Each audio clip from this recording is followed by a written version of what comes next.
जनजातियाँ निवास करती हैं, सभी अपने अपने तरीके से संगठन बनाए हुए, सभी अपने भाषा संस्कृति के लिए लड़ रहे हैं। आप डिलिस्टिंग के मुद्दा उठा रहे हैं, कैसे डिलिस्ट करेंगे? भाई साहब, आपके चैनल के माध्यम से डिलिस्टिंग विषय पर और मैं ये बोलना चाहता हूँ, हिंदुस्तान के अंदर 705 प्रकार के जनजाति हैं, झारखंड में 33 प्रकार के जनजाति हैं। सभी जनजाति अपना अपना जाति के हिसाब से संगठन जरूर बनाए हुए हैं, लेकिन ये डिलिस्टिंग विषय पर 33 जनजाति एक होकर के और इस लड़ाई को हम सब लड़ रहे हैं। इसलिए लड़ रहे हैं कि जनजाति उसे ही कहते हैं जो व्यक्ति अपना पूर्वजों का जो रूढ़िवादी पूजा पद्धति, रीति रिवाज, परंपरा है उसको मानते हुए आ रहे हैं और भविष्य में भी मानेंगे, करेंगे। उसी को अनुसूचित जनजाति का दर्जा दिया गया है। इस विषय पर 33 जनजाति एक होकर के और डिलिस्टिंग का विषय को लड़ाई हम सब लड़ रहे हैं। केंद्र सरकार से हम लोग मांग कर रहे हैं कि जो भी व्यक्ति अपना पूर्वज का दिया हुआ, बनाया हुआ रीति रिवाज, परंपरा, रूढ़िवादी पूजा पद्धति व्यवस्था को छोड़कर अन्य कोई भी धर्म में चले गए हैं, जैसा ईसाई और मुसलमान, इन धर्मों में गए हुए लोगों का जनजाति का सूची से और बहिष्कृत होना चाहिए। यही मांग हम सब मांग रहे हैं। तो ईसाई जो कन्वर्ट हुए हैं वो लोग भी तो आप ही का परंपरागत नियमों को पालन करते हैं, तो क्या अंतर देखते हैं जिससे डिलिस्टिंग करने का मुद्दा आप बनाए हुए हैं? भाई साहब, आपने बढ़िया विषय सामने में लाया है। धर्मांतरित ईसाई हैं, वे भी जनजाति का परंपरा को मानते हैं, ऐसा आपका कहना है। लेकिन जनजाति सुरक्षा मंच के माध्यम से और ये विषय आता है, यह प्रत्यक्ष रूप से देखने में ये मिलता है कि धर्मांतरित ईसाई का अपना जातीय व्यवस्था नहीं है, उनका सांस्कृतिक व्यवस्था भी अपना नहीं है। वो विदेश का जो सांस्कृतिक व्यवस्था है उसको वह मानता है और जनजाति का अपना पूर्वज के समय से जो बना हुआ सांस्कृतिक व्यवस्था है उसको मान करके वो चलती है।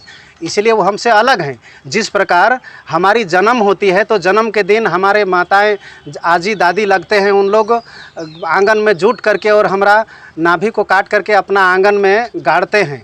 और उनके यहाँ जन्म होता है हॉस्पिटल में या चर्च में, और चर्च में उनका नामाकरण होता है। हमारा नामाकरण घर में होता है। इसीलिए वो अनुसूचित जनजाति की सूची में उनका गिनती नहीं होती है। वो धर्मांतरित हैं, वो विदेश का सांस्कृतिक रीति रिवाज को मानते हैं। अनुसूचित जनजाति यहाँ के मूल निवासी हैं। अभी सरहुल है, सरहुल में वैसे लोग जिसको आप बोल रहे हैं कि वो चर्च से निकले हुए हैं और क्रिश्चियन अपना लिए, लेकिन वो भी तो वही जाएंगे जहाँ पे आप जाएंगे, मुख्य शरण स्थल पे। भाई साहब, आपके चैनल के माध्यम से मैं बताना चाहता हूं कि जो धर्मांतरित ईसाई हैं वो जनजाति समाज का जो पुरखौती रीति रिवाज परंपरा जो है उसको भाड़ने के लिए सिर्फ दिखावा करते हैं। यदि शुद्ध रूप से यदि करना होता तो पूजा का जो प्रसाद बनता है सरना स्थल में, वो प्रसाद को ग्रहण नहीं करते हैं। गलती से अगर कोई दे दिया, झोंक भी लिए ना, तो आगे चल करके और फेंक देते हैं। और जनजाति समुदाय या अन्य धर्म को मानने वाला कोई भी व्यक्ति हो, प्रसाद मिलने के बाद आदमी के सामने वो ग्रहण करते हैं। इसलिए वो जाएगा कैसे? वो तो दिखावा करने के लिए सिर्फ जाता है, वो तो हमारा परंपरा को नष्ट कर रहा है। अच्छा, आपका जो रूढ़िवादी प्रथा बोलते हैं, क्या है विधि आपका, क्या है रूढ़िवादी प्रथा? हमारा रूढ़िवादी पुरखों के द्वारा जो पूजा का जो पद्धति है उसी को हम रूढ़िवादी पूजा पद्धति कहते हैं। रूढ़िवादी मतलब जगह जगह पर और परिवर्तन होता है। पूरे हिंदुस्तान में 705 प्रकार के जनजाति हैं, तो सभी का एक ही स्थान में, रांची में जैसे हम पूजा कर रहे हैं उसी आधार पर, जैसे शादी का नेग है तो शादी का नेग गांव-गांव में थोड़ा थोड़ा अंतर आ जाता है। हमारा शादी में कहीं पर ये 9 पीस कपड़ा दिया जाता है तो कहीं पर 15 पीस कपड़ा दिया जाता है, कहीं 5 पीस दिया जाता है। तो गांव-गांव बेसिस पर और थोड़ा थोड़ा अंतर आ जाता है। इसे ही रूढ़िवादी व्यवस्था कहते हैं। अच्छा, तो डिलिस्टिंग का जो मुद्दा आप लगातार उठा रहे हैं और दिल्ली जाने की बात की जा रही है, तो क्या झारखंड सरकार के पास ऐसी जो आवेदन है डिलिस्टिंग को लेकर के, क्या आपने दिया है या बात रखी है? भाई साहब, चैनल के माध्यम से मैं बताना चाहता हूँ, पूर्व में जनजाति सुरक्षा मंच के सभी अधिकारी और कार्यकर्तागण मिल करके और झारखंड सरकार के मुख्यमंत्री और राज्यपाल महोदया को भी हम सब इस मांग को लेकर के और आवेदन दे चुके हैं। अभी तक किसी प्रकार का सुनवाई नहीं हो पाया। हम सब ने मांग किया था कि नहीं सो झारखंड विधानसभा में इस विषय को लाया जाए और बहस कराया जाए, लेकिन अभी तक झारखंड विधानसभा में विषय को ला करके बहस नहीं कराया गया है।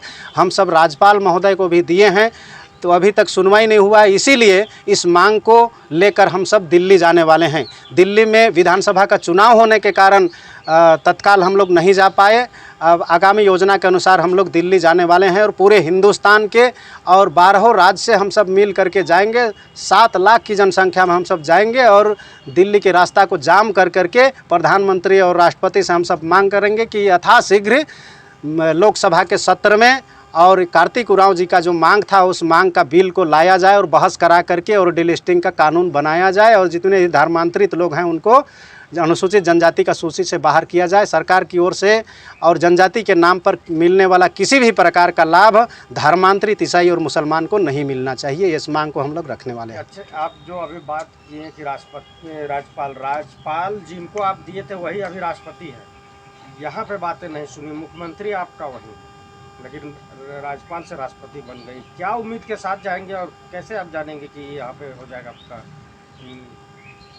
जो आप मांग कर रहे हैं? भाई साहब, जो राज्यपाल यहाँ पर थे उनको भी दिए थे, वर्तमान में जो हैं उनको भी हम लोग दिए हैं।